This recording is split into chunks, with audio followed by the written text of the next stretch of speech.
Bismillah, Assalamualaikum warahmatullahi wabarakatuh. Innal hamdalillahi nahmaduhu wa nasta'inuhu wa nastahdihi wa natubu ilaih wa na'udzu billahi min syururi anfusina wa sayyiati a'malina may yahdihillahu fahuwal muhtadi wa may yudlil falan tajida lahu waliyyan mursyida. Asyhadu an la ilaha illallah wahdahu la syarika lahu wa asyhadu anna Muhammadan abduhu wa rasuluhu la nabiyya wa la rasula ba'dah. Allahumma sholli ala Muhammadin wa ala ali Muhammad kama shallaita ala Ibrahim wa ala ali Ibrahim innaka Hamidum Majid wa ba'd. Asbahna ala fitratil Islam wa kalimatil ikhlas wa ala dini nabiyina Muhammadin sallallahu alaihi wasallam wa ala millati abina Ibrahim hanifan muslima wa ma kana minal musyrikin. Raditu billahi rabba wa bil islami dina wa Muhammadin nabiyya wa rasula. Allahumma inna nas'aluka ilman nafi'a wa rizqan thayyiba wa amalan mutaqabbala wa ba'. Bapak Ibu yang dirahmati Allah Subhanahu wa taala, alhamdulillah bersyukur kita pada Allah di kesempatan pagi ini Allah izinkan kita untuk bisa berjumpa kembali di majelis ini. Semoga Allah berikan limpahan rahmat, ampunan dan kasih sayangnya pada kita semua. Salawat dan salam semoga tercurah pada baginda Nabi Muhammad sallallahu alaihi wasallam, juga pada keluarga, kerabat, sahabat dan umatnya yang setia sampai hari kiamat. Mudah-mudahan kita termasuk umat beliau yang mendapatkan syafaatnya di yaumul hisab. Insyaallah tema kita pada pagi ini tentang 5 tujuan hidup manusia. Jamaah yang dirahmati Allah Subhanahu wa taala, dalam surah Al-Mu'minun 115, Al-Mu'minun 115, Allah Subhanahu wa taala mengingatkan, a'udzubillahi minasyaitonir rajim, afahasibtum annama khalaqnakum abasa wa annakum ilaina la turja'un. Apakah kamu mengira bahwa kami menciptakan kalian ini cuman main-main aja? Apa kamu menyangka bahwa kami menciptakan manusia itu iseng-iseng? Ya, sekedar gabut kalau orang bilang sekarang. Apakah Allah menciptakan kita ini ya karena gabut? Bukan, ya. Dalam ayat yang lain surat Al-Qiyamah ayat 36 Allah mengatakan, ayah sabul insan ayyutraka sudah. Apakah manusia menyangka bahwa mereka akan dibiarkan begitu saja, tidak dilarang, tidak diperintah, tidak diberi pahala, tidak diberi siksa, ya. Jadi ini prinsip penting yang harus diyakini oleh setiap mukmin, bahwa hidup ini bukan main-main, walaupun dunia itu adalah permainan yang menipu, ya. Jamaah yang dirahmati Allah Subhanahu wa taala, lalu apa tujuan Allah Subhanahu wa taala menciptakan kita? Bagi orang mukmin ini sebuah pertanyaan yang sangat penting. Kenapa? Karena betapa tersiksanya orang yang menghabiskan waktu bertahun-tahun, puluhan tahun tanpa jelas apa target dan tujuannya. Ibu-ibu kalau naik mobil bagus, mewah, Alphard baru lah, ya, muter-muter di Solo 2 jam, 3 jam, muter terus. Pertanyaan saya, berapa lama jenengan bertahan kuat? Muter-muter gitu aja terus gitu, ya. Saya yakin hitungan menit kesekian hanya sama supir, kita mau kemana sih, gitu kan, ya. Paham ya? Apalagi 1 jam nggak jelas, 2 jam nggak jelas, 3 jam nggak jelas. Walaupun tinggal di mobil mewah, kalau tidak jelas tujuannya, jenengan pasti akan gelisah. Kok masuk gang sempit? Kok masuk rumah kosong? Gitu ya. Kalau kita tidak jelas tujuannya, kita akan gelisah. Sebaliknya, ya, anak muda naik mobil butut, jelas targetnya ke Jakarta, karena besok jam 8 pagi mau walimahan, mau jadi pengantin maksudnya, pasti akan semangat, gitu kan?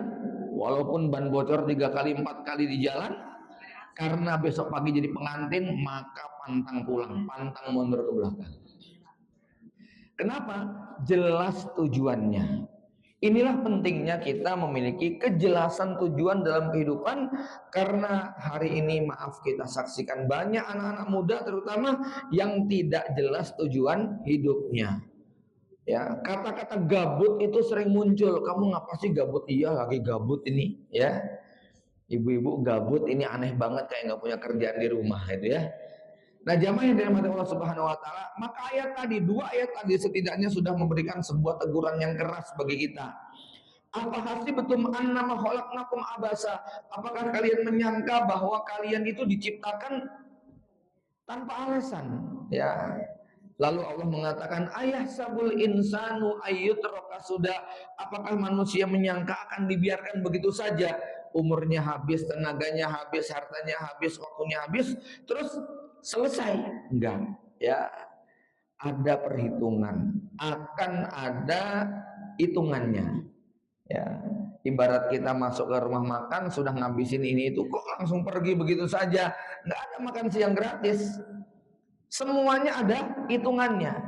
Maka jamaah yang dirahmati Allah, betapa penting bagi orang beriman untuk tahu tujuan. Kenapa banyak tokoh, banyak para pesohor dunia, ilmuwan bahkan, yang mereka tidak tahu tujuan hidup lalu mengakhiri dengan bunuh diri. Jadi ternyata tingginya intelektualitas mereka, kemewahan dan pencapaian dunia yang mampu mereka miliki tidak menjamin bahwa hidup mereka akan bahagia ketika tidak tahu tujuan hidupnya. Tadi ilustrasi yang paling sederhana, Anda naik mobil Alphard mewah baru, muter-muter sekian jam tidak jelas mau kemana, pasti akan gelisah. Ya, ada cerita bahkan seorang yang bernama Lauren Kolberg dijuluki sebagai bapak pendidikan karakter. Bapak pendidikan karakter yang mengajarkan sabar, ikhlas, tabah sampai akhir, kuat memikul beban, tidak boleh menyerah dengan kehidupan, siap menghadapi kenyataan. Ini kan karakter-karakter bagus yang diajarkan, sampai dijuluki sebagai bapak pendidikan karakter. Apa yang terjadi? Matinya bunuh diri, nyemplung ke laut. Setelah bertahun-tahun sakit nggak sembuh, ya stres dia, berobat ke sana kemari nggak sembuh, akhirnya udah bunuh diri aja lah. Padahal dia ini bapak pendidikan karakter. Bandingkan dengan warga Gaza yang bertahun-tahun hidup dalam derita, mereka tegar sampai akhir hayat tiba. Mereka pantang menyerah. Sudah hancur kotanya, mereka mengatakan kita akan bangun lagi, ya kita akan begini-begini dan seterusnya. Tidak ada pantang menyerah. Nah, Bapak Ibu yang dirahmati Allah Subhanahu wa taala, di mana bedanya sebenarnya? Ya, perbedaannya karena mereka semata-mata bersandar pada kekuatan yang sifatnya naluri. Setiap Anda punya kesabaran, ya tidak? Ya, cuman batasnya, levelnya beda. Setiap Anda punya level ketegaran memikul beban, cuman batas kemampuannya tidak sama. Setiap Anda punya level kebaikan, tapi tidak sama tingkatannya. Nah, yang membedakan antara orang mukmin dengan orang kafir bagaimana? Mereka sekedar bersandar pada naluri. Contoh, seorang suami, kalau di barat ya orang-orang kafir ya, mereka sabar menghadapi anaknya, istrinya, tapi itu kesabaran yang sifatnya naluri. Ketika batas nalurinya mentok, maka mereka bingung mau sandar kemana. Ya, mereka empati, suka nolong orang, tapi ketika batasnya sudah selesai, maka mereka bingung apa yang diharapkan. Beda dengan orang beriman. Ketika dia sabar menghadapi pasangannya, menghadapi anaknya, menghadapi orang tuanya, kok dia mendapatkan balasan yang menyakitkan?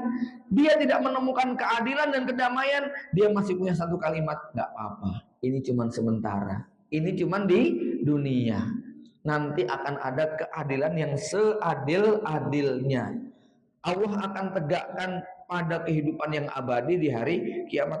Nah, ini kekuatan bersandar kepada ya al-iman bil yaumil akhir ini yang akan menguatkan orang-orang beriman. Ketika ternyata banyak dalam kehidupan dia yang dia tidak menemukan keadilan, kedamaian, ketenangan atau apa yang dia inginkan, dia masih memiliki ruang bahwa ini cuman sebentar, ini cuman sementara. Ya, nanti kita akan mendapatkan keadilan yang seadil-adilnya, kebahagiaan yang hakiki dan sejati. Jamaah yang dirahmati Allah Subhanahu wa taala, maka kita juga mendengar satu ya informasi. Jepang ini kan negara maju, negara dengan teknologi yang diakui dunia. Suzuki, Honda, Kawasaki, Yamaha itu punya mereka. Tapi konon Jepang ini memiliki data informasi bunuh diri yang paling tinggi di dunia. Ya, bahkan salah satunya tempat favorit adalah kereta api mereka, ya. Kereta api mereka menjadi tempat favorit bunuh diri, sampai ada kereta api yang tagline iklannya itu berbunyi, kereta api kami menyelesaikan korban bunuh diri 10 menit lebih cepat daripada kereta api yang lain, gitu ya. Saking favoritnya, saking bingung ini bikin hashtag apa gitu kan ya. Akhirnya hashtagnya yang nyeleneh gitu ya. Nah, Bapak Ibu yang dirahmati Allah Subhanahu wa taala, saya kutip misalnya seorang tokoh yang bernama Leo Tolstoy. Ini seorang sastrawan, ilmuwan yang bukunya sering dikutip sama Rocky Gerung kalau berdebat ya. Pitch and War misalnya itu selalu dibaca dan dijadikan dalil ataupun logika berpikirnya Bung Rocky. Tapi Tolstoy yang hidup gemerlap dengan kemewahan, istri sehat, anak pinter cantik, harta berlimpah, popularitas luar biasa, diakui sebagai sastrawan number one dunia, itu pada akhirnya sebelum meninggal dunia dia gelisah dan mengajukan sejumlah pertanyaan. Apa ya makna kehidupan? Ya, untuk apa saya berbuat ini? Mengapa saya hidup? Apa makna hidup? Setelah ini saya mau kemana? Singkat cerita, sebelum kematiannya dia mengatakan, aku tidak melihat jalanku. Ya, kalau orang beriman tidak demikian. Orang beriman sudah jelas tujuannya, bahwa Allah Subhanahu wa taala tidak menciptakan dia sia-sia. Nah, di sini Dr. Sami Amiri menulis sebuah buku yang berjudul Barohin Wujudillah. Bukti-bukti keberadaan Allah. Beliau menyebutkan ada 5 tujuan pokok hidup manusia. Ya. Baik. Yang pertama kata beliau, tujuan hidup manusia adalah li ibadatillah, untuk beribadah kepada Allah Subhanahu wa taala. Ini kita sudah paham semua. Dalilnya saya yakin nggak ada yang nggak hafal. Wa ma khalaqtul jinna wal insa illa liya'budun. Tidaklah kami menciptakan jin dan manusia kecuali untuk ibadah. Bapak Ibu sekalian, Allah itu adalah ma'bud yang diibadahi, sedangkan kita adalah abid yang beribadah. Setiap kita adalah abdun, hamba. Karena apa? Tabiat manusia pasti menghamba. Tidak ada manusia yang tidak butuh untuk menghamba. Nah, cuman persoalannya dia menghamba kepada siapa? Kan gitu. Karena apa? Kita ini memang sudah tabiat inti dasarnya. Jadi kalau tabiatnya api membakar, kan begitu. Tabiatnya air membasah, ya. Tabiatnya apa lagi? Ya, ya, air dan api kan membakar dan membasahi. Maka tabiat manusia adalah beribadah. Sebab kalau dia tidak beribadah, dia nggak akan kuat bertahan hidup. Karena itu tabiat. Sudah menjadi watak dasar manusia. Masalahnya dia menghamba kepada siapa? Nah, kalau dia tidak menghamba, tidak beribadah pada Allah, dia pasti beribadah kepada selain Allah.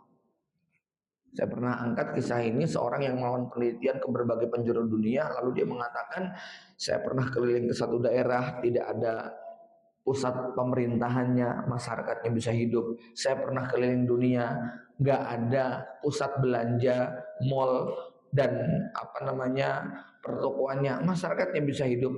Saya pernah datang ke sebuah tempat yang nggak ada ibu kotanya, nggak ada lurah, camat, bupatinya, masyarakatnya bisa hidup. Saya masuk ke sebuah daerah yang nggak ada wisata, nggak ada wahana, nggak ada tempat hiburan, masyarakatnya bisa hidup.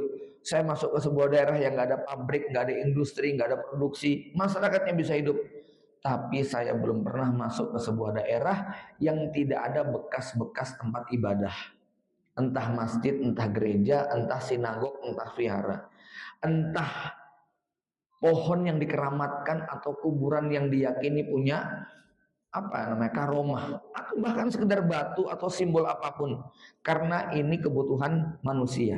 Dia akan mencari media yang membuat dia bisa berinteraksi dengan zat yang diyakini menguasai alam semesta dan dirinya, apapun nama zat itu. Dan beruntunglah kita orang beriman, karena oleh Allah kita diberitahu nama Tuhan kita. Nama Tuhan kita Allah, itu yang ngasih tahu langsung adalah Allah. Bukan sekedar kita dikasih tahu bahwa Tuhan kita Allah, tapi kita juga dikasih tahu tata cara beribadah menyembah Allah. Ya. Ini kalau saya tanya, Tuhannya orang Yahudi siapa, Bu, namanya? Tuhannya namanya siapa? Bingung toh? Jadi orang Yahudi nama Tuhannya siapa sih? Namanya Yahweh. Ya. Lah kalau kita tanya, itu dapatnya dari mana? Ngarang. Maaf, Tuhannya orang Nasrani. Kalau ditanya dari mana dapatnya? Ngarang. Ya. Karena tidak pernah diberitahu bahwa Tuhanmu adalah Yesus itu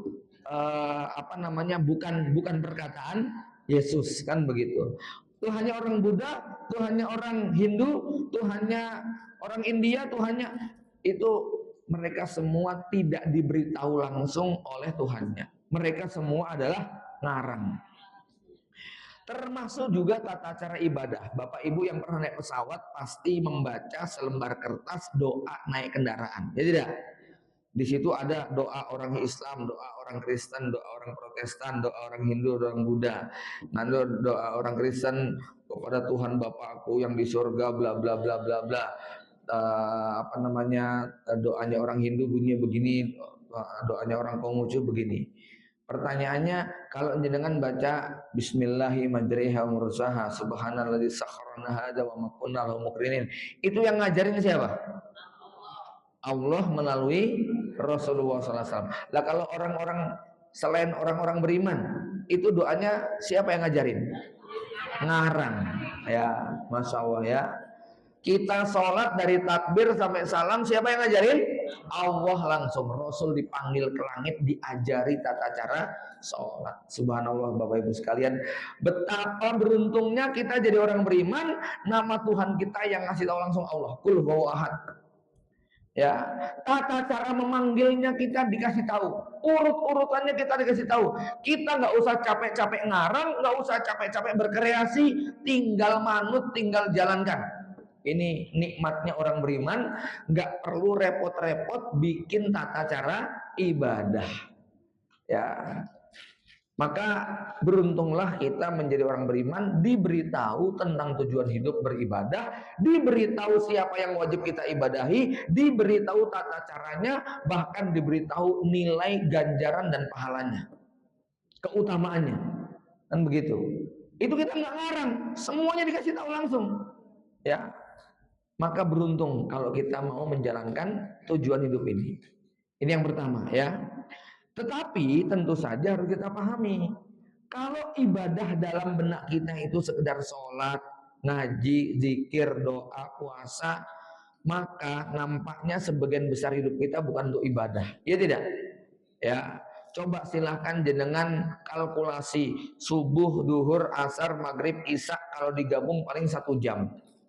Baca Quran 1 juz saja itu cuma 30 menit. Padahal belum tentu 1 juz selesai loh sehari. Ya tidak? Ya. Terus apalagi zikir, doa belum tentu setengah jam. Artinya dari 24 jam nilai ibadah kalau itu bentuknya cuma sholat, zikir, doa, ngaji itu nggak nyampe 2 jam. Ya. Lalu yang 22 jam ngapain? Ya, maka ibadah bukan sekedar sholat, zikir, doa, tetapi kata Imam Ibnu Taimiyah, ismun jami'un likulli ma yuhibbu wa huwa yardah. Segala nama yang dicintai dan diridhai Allah, baik ucapan maupun perbuatan, baik yang nampak maupun yang tersembunyi, kalau itu dicintai Allah, kita niatkan untuk mencari ridho Allah, nilainya ibadah. tidur jadi ibadah, kerja itu ibadah, bahkan hubungan badan itu adalah ibadah.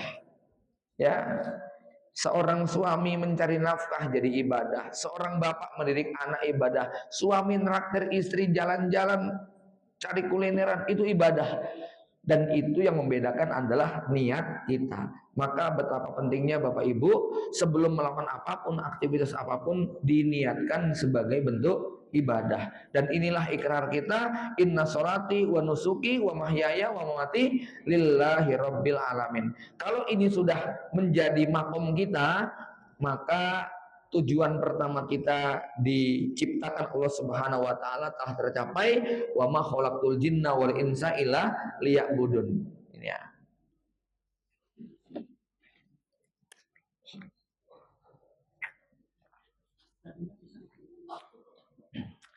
Bahkan ada ibadah yang lebih utama. Nggak nampak kalau sedang ibadah. Apa itu? Sabar. Sabar itu bentuknya gimana sih? Kan cuma diem aja kan? Ikhlas, bentuknya gimana ikhlas itu? Ridho, bentuknya gimana itu? Ya, beriman kepada takdir. Itu ibadah utama tuh. Ridho, ikhlas, syukur, sabar, kemudian tawadu, ya, kemudian apalagi takzim, mengagungkan siar-siar Allah. Itu kan nggak ada perbuatan, nggak ada ucapan, tapi semuanya ada di dalam hati. Dan itu justru nilainya sangat mahal sekali. Ya, maka ada seorang kiai yang menganjurkan begini, jangan mau nggak punya pahala yang sangat banyak, besar, nilainya luar biasa, tapi gampang banget caranya. Ya, tapi saya yakin banyak yang nggak praktek ini. Apa itu? Sebelum jenengan bangkit dari duduk selesai sholat subuh, maka tanamkan niat dalam hati, nawaitu intidor sholat zuhur. Aku niat nunggu datang sholat duhur. Maka begitu Anda bangkit, entah masak, entah jalan-jalan, entah ngopi, entah apa saja, itu nilainya dapat pahala sholat sampai nanti azan duhur berkumandang. Masya Allah ya. Padahal ngapain itu Pak? Di kantor, melayani pembeli di pasar, nyangkul di sawah, tapi dapat pahala seperti orang sholat dari ba'da subuh sampai duhur. Sholat 7 jam, orang kemeng gitu, nek beneran. Tapi itu kita bisa dapatkan pahala tersebut hanya dengan apa? Niat. Persoalannya sempat niat boten. Nah, ini yang kita sering lupa ya. Maka jamaah yang dirahmati Allah, jadikan setiap desah nafas kita bisa bernilai ibadah. Jadikan setiap aktivitas kita bernilai ibadah dengan cara apa? Meluruskan niat. Ibu-ibu ketika masak diniatkan dapat ridho suami, ketika dandan diniatkan dapat ridho suami, ketika beraktivitas diniatkan membahagiakan suami, melaksanakan pesan Nabi dan sebagainya, itu baru bernilai ibadah. Ya. Jamaah yang dari mata Allah Subhanahu wa taala, ini yang pertama ya, tujuan hidup kita adalah beribadah. Yang kedua, tujuan hidup kita adalah menjadi khalifah di muka bumi. Dalilnya apa? Wa idza qala rabbuka lil malaikati inni ja'ilun fil ardi khalifah. Aku telah menjadikan di muka bumi ini seorang khalifah. Ini dialog Allah dengan malaikat. Kemudian malaikat protes, ataj'alu fiha may yufsidu fiha wa yasfikud dima wa nahnu nusabbihu bihamdika wa nuqaddisu lak. Ya. Jamaah yang dirahmati Allah, apa sih sebenarnya khalifah? Khalifah itu artinya pengganti. Ya, cukup. Ya. Khalifah itu artinya pengganti. Abu Bakar itu penggantinya Rasulullah SAW. Umar penggantinya Abu Bakar, Utsman penggantinya Umar, Ali penggantinya Utsman radhiyallahu anhum ajmain. Ya. Muawiyah radhiyallahu anhu menggantikan keempat-empatnya terus begitu. Menggantikan apa? Menggantikan tugas hidupnya. Ya. Maka kata-kata khalifah dalam konteks ini memang pemimpin, tetapi hakikatnya apa? Menggantikan tugas hidup orang sebelumnya. Ya, ada khalifah yang baik, ada khalifah yang buruk. Khalifah yang buruk yang kayak apa? Seperti yang disebut dalam Al-Quran, fa khalafa mim ba'dihim khalfun adaa'us shalat wattaba'us syahawat. Maka setelah generasi mereka diganti dengan datanglah generasi berikutnya, yaitu generasi pengganti yang adaa'us shalat, suka menyia-nyiakan salat, wattaba'us syahawat, dan suka mengikuti syahwat. Fasaufa yalqauna ghayya. Khalifah seperti ini, pengganti seperti ini, inilah nanti yang akan masuk ke dalam neraka jurang al-ghayy. Ghayy itu nama jurang di dalam dasar neraka jahanam, namanya ghayy. Fasaufa yalqauna ghayya. Jamaah sekalian, mudahnya begini, ya. Ibu bapak yang hari ini masih hidup menggantikan tugas ibadah bapak ibu jenengan. Tugas saya ini menggantikan sujudnya bapak saya. Bapak saya sekarang sudah nggak bisa sujud karena sudah di kuburan. Sudah nggak bisa ngaji karena sudah mati. Sudah nggak bisa puasa karena sudah nggak bernapas lagi. Sudah nggak bisa umroh, sudah nggak bisa haji, sudah nggak bisa baca Quran, nggak bisa zikir doa. Maka jangan sampai amal beliau berhenti karena saya tidak melanjutkan. Paham gak? Tugas kita semuanya menjadi khalifah. Menggantikan siapa? Menggantikan orang tua kita. Orang tua kita menggantikan siapa? Menggantikan bapaknya. Mbah kita menggantikan siapa? Menggantikan terus sampai kepada Mbah Adam. Kurang lebih begitu. Ya. Ini makna khalifah yang sifatnya umum, bahwa khalifah artinya mengganti. Nggak boleh berhenti. Allah tetap harus disembah di muka bumi, dan kita melakukan taklim, ngajari orang, bikin pesantren, bikin sekolah, bikin majelis taklim. Tujuannya itu apa? Supaya ada penerusnya. Ada orang yang tetap membaca Quran, ada orang yang tetap sholat, ada orang yang tetap puasa, bersedekah, dan sebagainya. Inilah tugas yang kedua. Tujuan manusia diciptakan adalah inni ja'ilun fil ardi khalifah, menjadi khalifah. Ya. Adapun makna yang khusus, khalifah di sini artinya pemimpin. Pemimpin ini dari level yang paling tinggi sampai level yang paling rendah. Level yang paling tinggi adalah khalifah, kepala negara, kepala dunia, bukan cuma negara, tapi apa? Dunia. Jadi kalau khalifah itu biasanya cuma satu di seluruh dunia. Tapi kalau kepala negara, amir, sultan, itu bisa berbentuk wilayah, daerah, negara. Itu amir atau sultan. Nah kalau khalifah itu tunggal. Ya di bumi cuma ada satu, itu khalifah. Tapi kalau banyak presiden-presiden, nah ini juga nama lain daripada khalifah, cuman levelnya di bawah khalifah. Nanti di bawahnya gubernur, nanti di bawahnya apa? Bupati, di bawahnya adalah camat, lurah, RT, RW, kepala rumah tangga. Jadi yang hari ini ada tugas kita minimal jadi kepala rumah tangga. Kullukum ra'in, kata Rasulullah. Setiap kalian adalah pemimpin, dan setiap pemimpin bertanggung jawab terhadap pimpin apa yang dia pimpin. Dan kalau kita mengutip apa yang dikatakan Imam Al-Mawardi, khalifah punya tugas dua. Tugas yang pertama adalah iqamatuddin, menegakkan agama.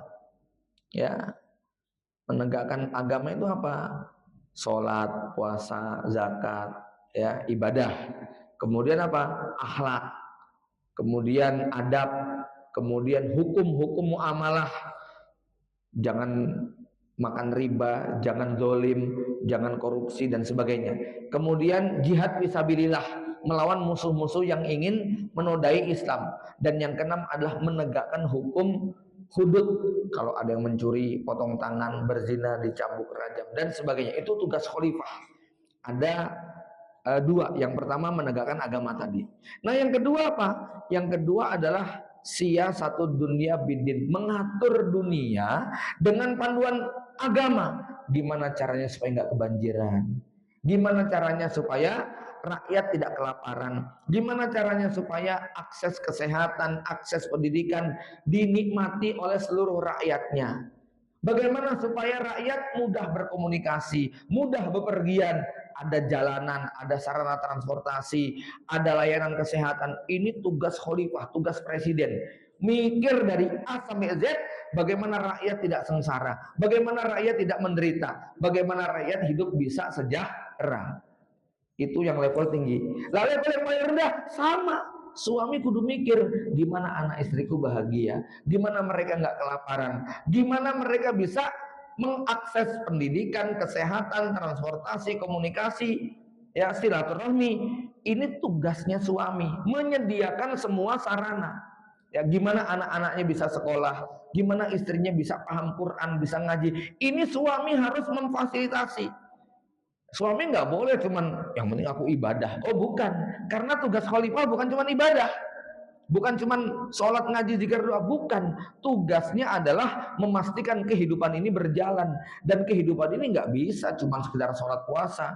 Dia butuh sarana, butuh rumah, butuh pakaian, butuh kendaraan, butuh transportasi, telekomunikasi, butuh akses kesehatan untuk kelaziman sebuah kehidupan. Bapak Ibu bisa menyaksikan dan merasakan gimana saudara-saudara kita di Sumatera yang akses itu hilang. Ya tidak? Akses logistik tidak tercukupi, transportasi tidak terpenuhi, telekomunikasi ya tidak ada. Kemudian apalagi akses kesehatan tidak mereka peroleh setelah peristiwa bencana alam. Bisa ibadah nggak kira-kira kayak gitu? Susah. Nggak pernah dengar azan, nggak pernah ada pengajian, nggak ada madrasah yang berjalan, karena memang ini adalah sarana kehidupan semuanya, dan itu tugasnya khalifah. Paham ya? Ya, tugasnya khalifah. Betapa beratnya tugas seorang khalifah tadi, betapa beratnya tugas seorang kepala negara. Nah, pada batas yang paling minimalis, silahkan bapak-bapak menengok kepada keluarga masing-masing. Apakah tugas saya sebagai khalifah dalam rumah tangga saya sudah saya tunaikan? Apakah anak istri saya sudah mendapatkan kecukupan, mendapatkan pendidikan, mendapatkan akses kesehatan? Jangan-jangan ada di antara kita orang tua yang belum bisa berperan sebagai khalifah. Ya, maka jangan bermimpi khalifah yang level negara kalau level keluarga belum kita tunaikan semuanya. Ya. Ini tujuan yang kedua, yaitu menjadi khalifah tadi. Karena khalifah memiliki dua makna, satu pengganti, yang kedua adalah pemimpin atau penguasa yang punya dua tugas utama. Ya.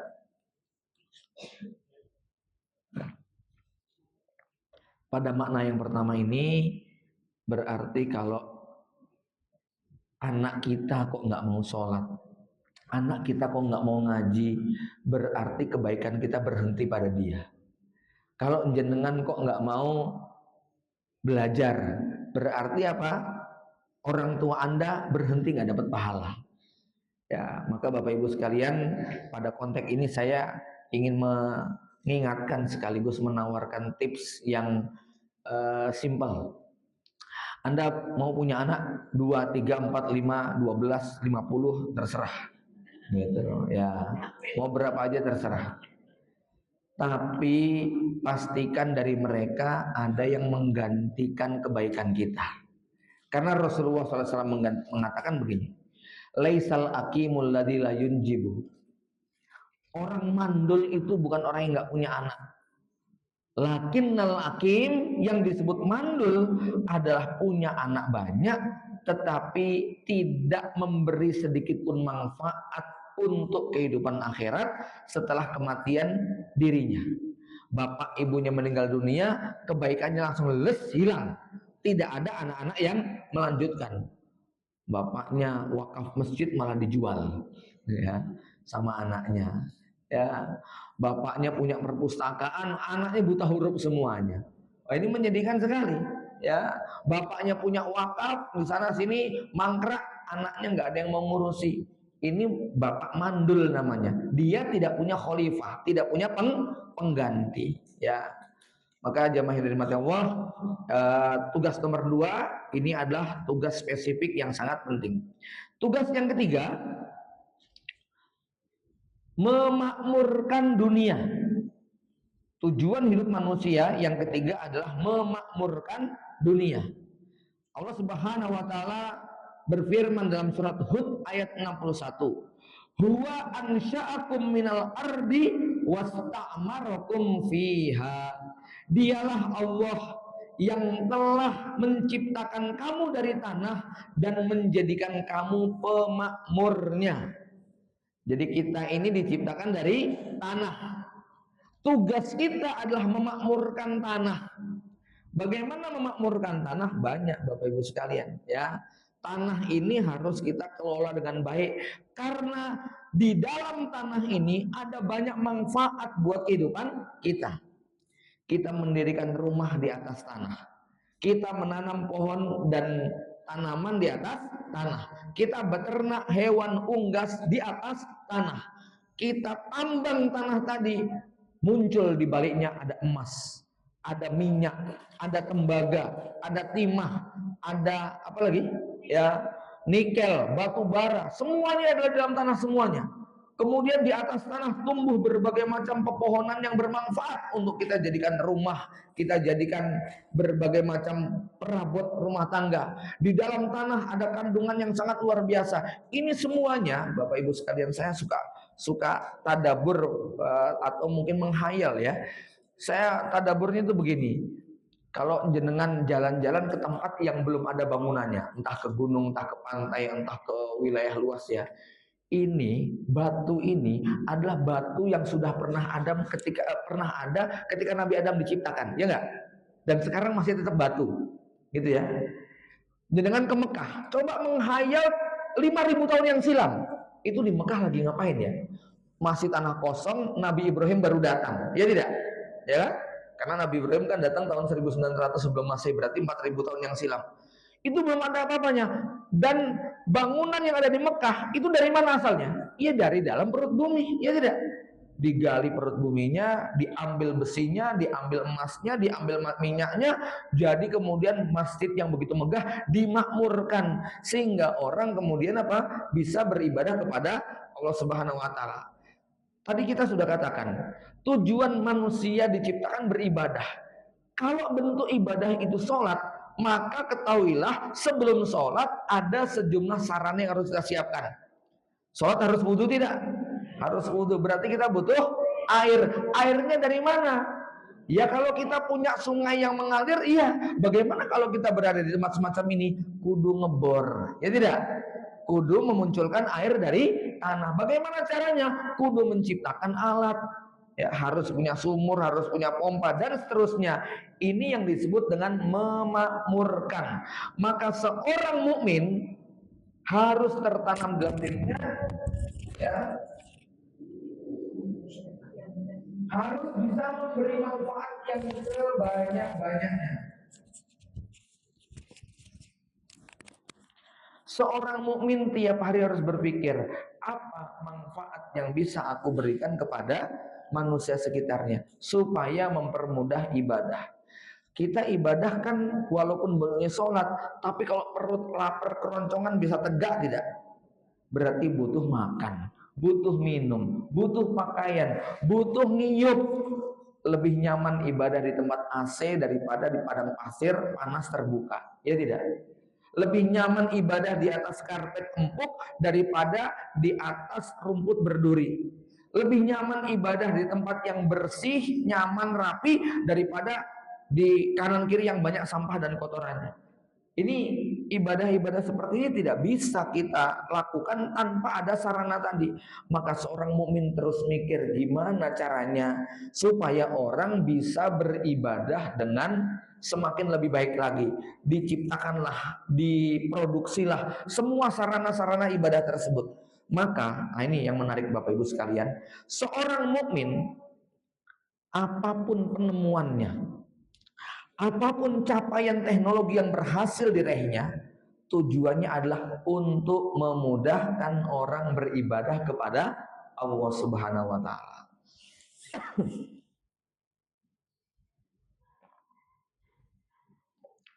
Gimana supaya orang mudah untuk thalabul ilmi? Kalau jalan kaki jauh, maka harus ada kendaraan. Gimana supaya orang mudah berangkat haji? Naik jalan kaki berapa tahun dari Indonesia? Maka diciptakan sarana transportasi. Gimana caranya kita bisa mudah untuk berpuasa, bisa sahur dan berbuka, ya, termasuk hubungan intim kita juga ibadah. Gimana supaya hubungan intim ini menjadi ibadah yang menentangkan? Kan nggak mungkin di tempat terbuka, harus ada ruang, harus ada kamar. Begitulah yang namanya memakmurkan bumi. Maka ya, walaupun kita tahu tujuan hidup itu ibadah, namun ada kaedah di dalam usul fikih, ma la yatimul wajibu illa bihi fahuwa wajib, fahuwa wajib. Sebuah kewajiban yang tidak bisa kita tunaikan tanpa adanya sarana, maka mengadakan sarana itu hukumnya wajib. Sholat nggak bisa kita tegakkan tanpa menutup aurat, maka memproduksi pakaian hukumnya menjadi wajib. Ya, ibadah puasa menjadi kayak nggak puasa kalau nggak ada sahur dan berbuka, maka menyediakan sarana sahur dan berbuka hukumnya menjadi wajib, dan seterusnya. Ibadah haji, ibadah umroh, ibadah zakat, semua membutuhkan sarana. Maka Allah katakan huwa ansha'akum minal ardi wasta'marakum fiha. Dialah Allah yang menciptakan kalian dari tanah dan Allah menjadikan kalian pemakmurnya. Betapa makmurnya dunia kalau ada madrasah, ada sekolah, ada pabrik, ada kendaraan, ada toko pakaian, ada toko makanan, ada toko aneka kebutuhan sandang, pangan, papan, dan semuanya. Kalau nggak ada itu semua, kita akan sangat menderita. Lihat warga Gaza, lihat warga Sumatera, ketika sarana-sarana itu tidak ada, maka mereka tidak bisa sempurna beribadah kepada Allah Subhanahu wa taala. Maka jamaah yang dirahmati Allah Subhanahu wa taala, dalam Islam bumi merupakan karunia Allah yang wajib dijaga dan dirawat. Dulu saya merenung ya, ketika Nabi mengatakan man qata'a sidrotan sawwaballahu ra'sahu fi nari jahannam. Siapa yang menebang satu batang pohon saja, maka Allah akan mencelupkan kepalanya ke dalam neraka jahanam. Kok begitu banget ya, nebang pohon dosanya kok gede banget. Baru tahu ketika melihat banjir Sumatera. Ya tidak? Ya, itu gara-gara tiap hari sebatang sampai ribuan batang, jutaan batang, ya akhirnya terjadi banjir bandang. Korbannya ribuan, bukan cuma korban jiwa, tapi korban harta, korban mental, korban macam-macam. Gara-gara apa? Menebang awalnya sebatang pohon, tapi kemudian manusia kan nggak pernah puas, Bu. Satu pengen dua, dua pengen empat, empat pengen delapan, 1 hektar pengen 2 hektar, ya sampai tanpa batas mereka kemudian melakukan kerusakan di muka bumi. Ya, Allah mengharamkan manusia untuk berbuat kerusakan di muka bumi, baik kerusakan itu dalam bentuk maksiat maupun kerusakan lingkungan. Lihat, Nabi melarang kita untuk kencing di mana? Di tempat berteduh. Ya, masa kencing di halte gitu kan ya? Itu akan menyiksa orang yang datang istirahat di sana. Nggak boleh kita kencing di lubang-lubang binatang. Ada binatang yang tersiksa. Kita nggak boleh membakar sarang binatang, sarang semut, sarang ini nggak boleh dengan cara dibakar. Ya, nggak boleh melakukan kerusakan di muka bumi. Ya, itu bentuk kerusakan yang sifatnya kerusakan yang sifatnya nampak. Nah, ada kerusakan yang tidak nampak, yaitu dalam bentuk dosa dan maksiat. Itu semuanya adalah wala tufsidu fil ardh. Sesungguhnya Allah telah menciptakan bumi dengan tingkat keseimbangan yang paling sempurna di semua aspeknya, maka wajib bagi manusia untuk menjaga dan memeliharanya. Itu kenapa misalnya Rasul menyuruh membunuh anjing, itu pun hanya yang hitam saja. Salah satu hikmahnya kata para ulama supaya populasi anjing tidak musnah di dunia. Ya, kenapa kita nggak boleh kemudian berburu binatang-binatang buas yang kayak begitu ya? Maksudnya sampai kemudian dihabisi. Ini bisa merusak keseimbangan populasi. Ya, singkatnya Bapak Ibu yang dirahmati Allah, kita diajari untuk menjaga dan memelihara bumi ini sebagai sebuah karunia. Inilah pesan dari kalimat wasta'marakum fiha, dan Allah telah menjadikan kalian sebagai pemakmur, bukan perusak.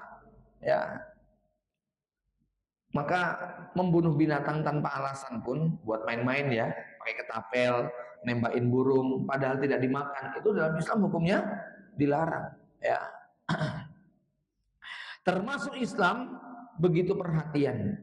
Bayangkan Rasulullah mengatakan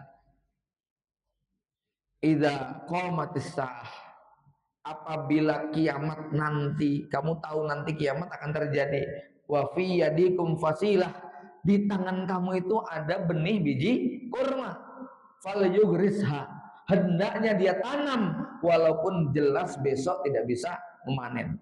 Saya membayangkan ya, kalau hadis ini dipraktekkan oleh 1,5 miliar umat Islam di seluruh dunia, seminggu sekali saja dalam 1 bulan ada 6 miliar batang pohon. Coba, hijau nggak kira-kira dunia Islam itu, Pak? Hijau sekali ya. Sayangnya semangat menebangnya lebih tinggi daripada semangat menanamnya ya. Bapak Ibu yang dirahmati Allah, ini ya, kita akan temukan banyak sekali dalil-dalil tentang haramnya berbuat kerusakan di muka bumi. Coba Rasul mengatakan,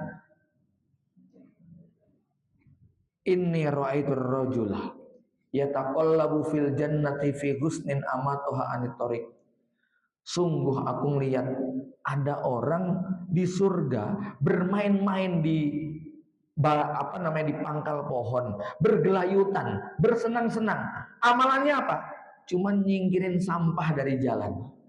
Gitu loh. Cuman nyingkirin sampah dari jalan. Betapa Islam ya, kalau nyingkirin sampah saja bisa dapat masuk surga, nek buang sampah sembarangan? Ayo silakan jawab sendiri. Kira-kira hukumnya gimana? Lah, membuang sampah saja kayak gitu hukumnya. Gimana membuang limbah coba? Ya tidak, ya.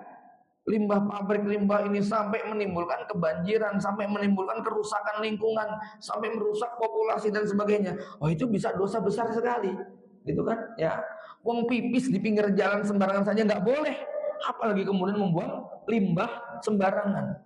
Ya, maka dalam Islam ini, masya Allah, urusan yang satu ini betul-betul sangat diperhatikan. Ada buku judulnya Fikih Ekologi. Ini menarik ya, fikih ekologi ya. Ya.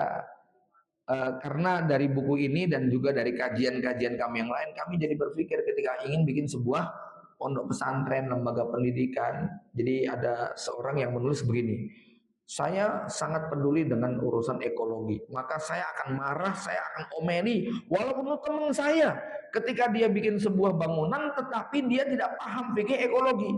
Wong punya tanah cuma 500 meter, bikin pesantren, akhirnya gedungnya naik ke atas semua, 3-4 lantai, nggak ada lapangannya, nggak ada kebunnya, nggak ada kolamnya, nggak ada kandangnya, nggak ada tempat bermainnya, semuanya gedung semuanya, gitu kan ya.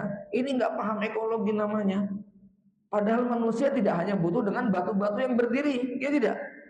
Dan kami pernah kunjungan ke satu daerah di Imogiri, yang dia mengatakan Pak Iskandar namanya ya, punya sebuah tempat diberi nama Bumi Langit. Luasnya kurang lebih zaman dulu 3 hektar, betul-betul memanfaatkan setiap curah hujan yang turun, sinar matahari yang menerpa, di konsep menjadi panel surya, kemudian arah angin dan sebagainya. Jadi beliau punya semuanya ya, aneka macam unggas, ternak, ini itu dan sebagainya. Dan dia mengatakan begini, tempat yang paling baik itu menurut saya adalah yang semua unsur kehidupan ada. Nggak cuma batu-batu yang megah berdiri, tetapi ada pohon, ada rumput, ada ilalang, ada ternak, ada unggas, ada serangga, ada cacing tanah, ada ikan di kolam, ada burung, ada sapi dan sebagainya. Itu kehidupan yang indah. Bapak Ibu kalau pernah mendengar istilah konsep slow living, pernah dengar ya? Hidup yang melambat. Pengennya kalau sudah tua kayak begini, pengen tinggal di hiruk pikuk kota yang betul-betul padat atau di desa yang damai. Ya, rata-rata kita kalau sudah gini pengennya tinggal di kampung, damai, tiap hari ada aktivitas. Ya pengennya sih tinggal di desa rezeki kota gitu Bu ya. Ya. Yang sedih udah tinggal di kota rezekinya desa. Ya. Ini ya. Jadi dalam Islam tujuan kita yang ketiga adalah isti'mar, yaitu apa? Memakmurkan dunia, tidak dengan merusaknya. Dan Islam memberikan perhatian terhadap ekologi sangat luar biasa. Ya. Makanya di Mekah itu boleh nggak kita nyabut rumput? Rumput saja nggak boleh dicabut, gitu kan? Di Mekah itu Bu, tanah haram ya, semuanya haram. Nggak boleh Anda bawa apapun. Jadi nggak boleh ya, jangan umroh ke Mekah, kunjungan ke Madinah kok batu di Madinah jangan bawa pulang, tuh nggak boleh loh. Ya, Mekah Madinah tanah haram, yang boleh dibawa cuma dua, air zam-zam sama kurma. Ya, selain daripada keduanya nggak boleh, jangan bawa pasir Madinah bawa ke Indonesia, itu nggak boleh. Ya, haram hukumnya. Allah sudah kasih batasan. Seakan-akan ini merupakan isyarat betapa pentingnya menjaga lingkungan.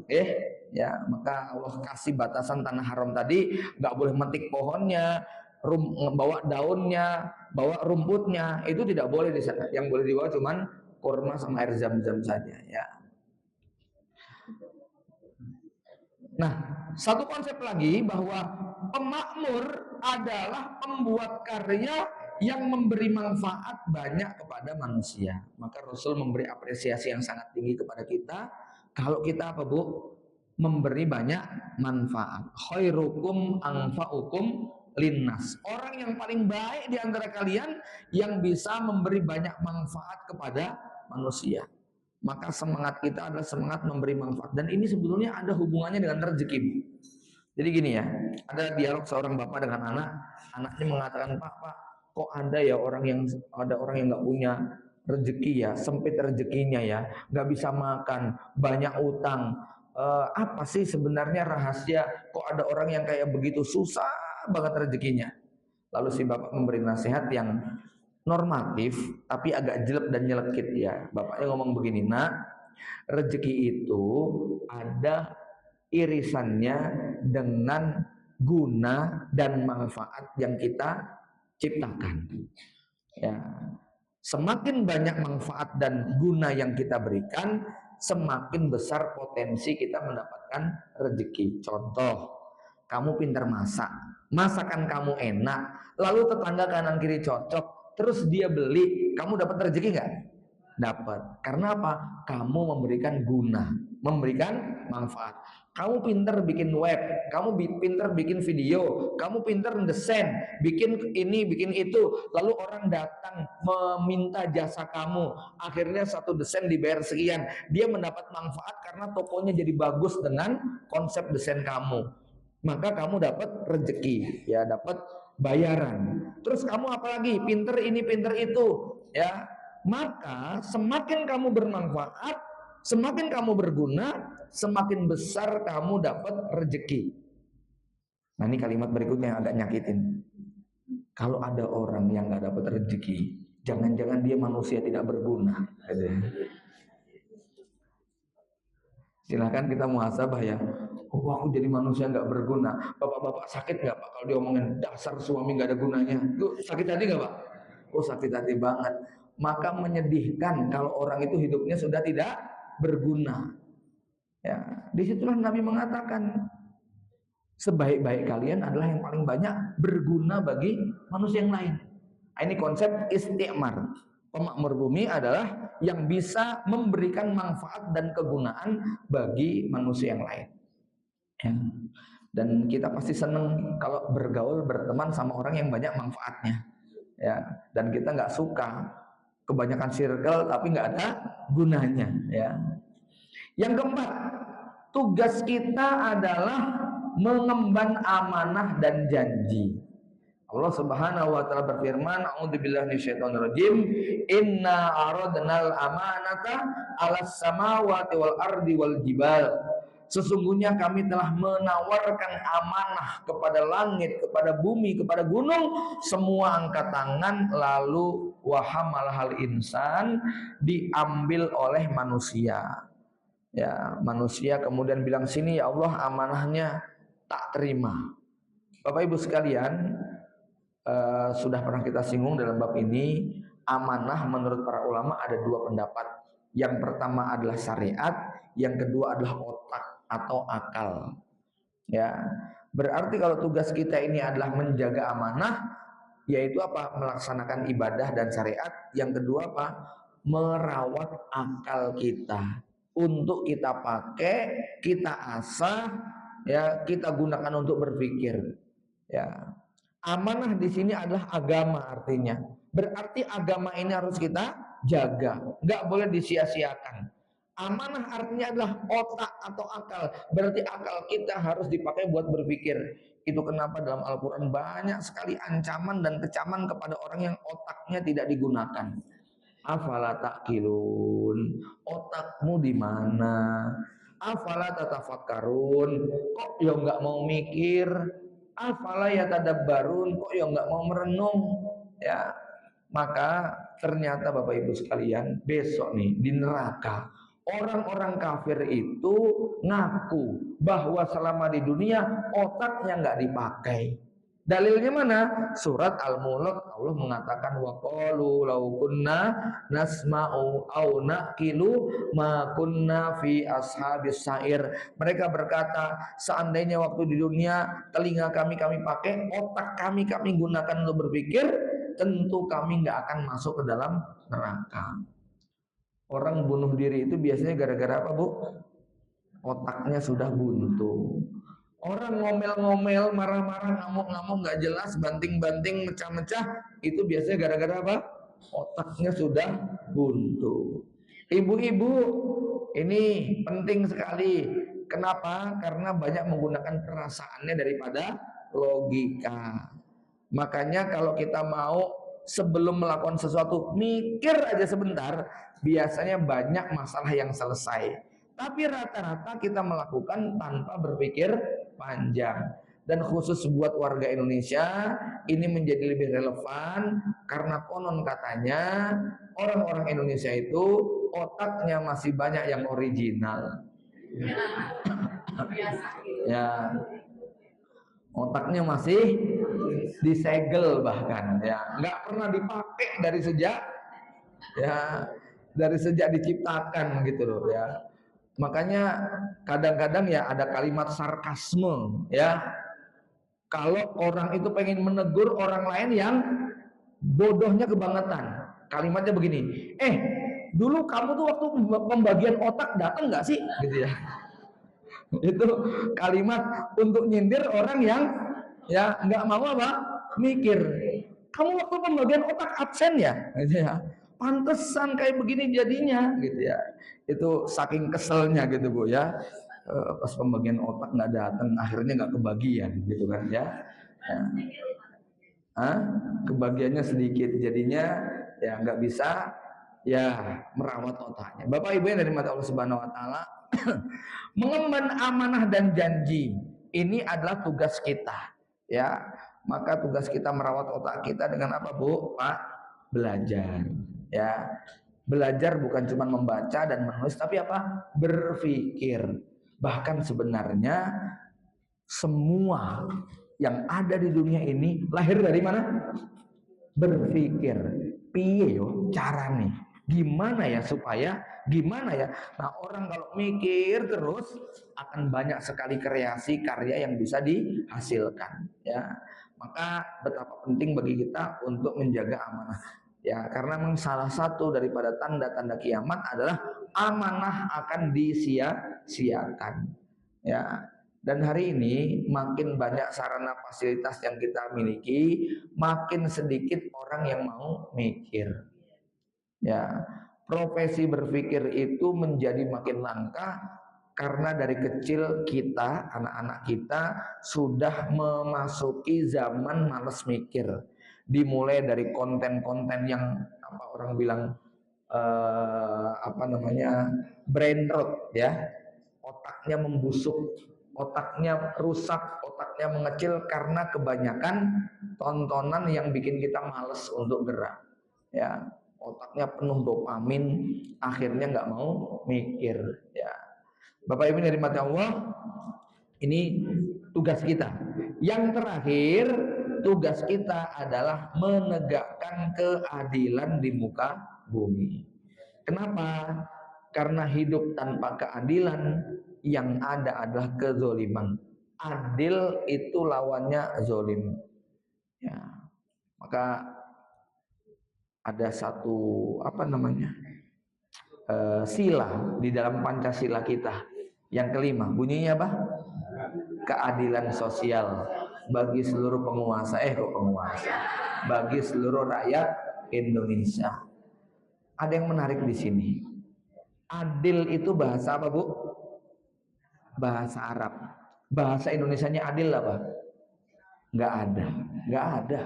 Nggak ada satupun kata yang bisa mewakili kata-kata adil. Karena adil tidak berarti sama. Adil belum tentu seimbang. Adil belum tentu kemudian aku satu kamu satu. Adil belum tentu, pokoknya nggak ada satupun kata yang mewakili kata-kata adil. Ketika Allah mengatakan adil, berbuat adillah, itu maknanya begitu luas. Dengan kata lain, Bapak Ibu sekalian, sebelum datangnya agama Islam ke Indonesia, di Indonesia ada keadilan nggak? Ada keadilan nggak di Indonesia? Nggak ada, wong kata-katanya aja belum ada. Ya, mana mungkin terwujud? Wong kalimatnya saja belum ada. Bagaimana bisa terwujud? Maka kalau nggak ada Islam, nggak mungkin ada keadilan, gitu kan? Di bumi manapun yang tidak ada Islam di sana, pasti tidak ada keadilan. Karena apa? Kata-kata adil itu kata-kata dari Al-Quran. Maka kalau Quran dan Islam belum datang ke sebuah daerah, tidak mungkin ada keadilan di sana.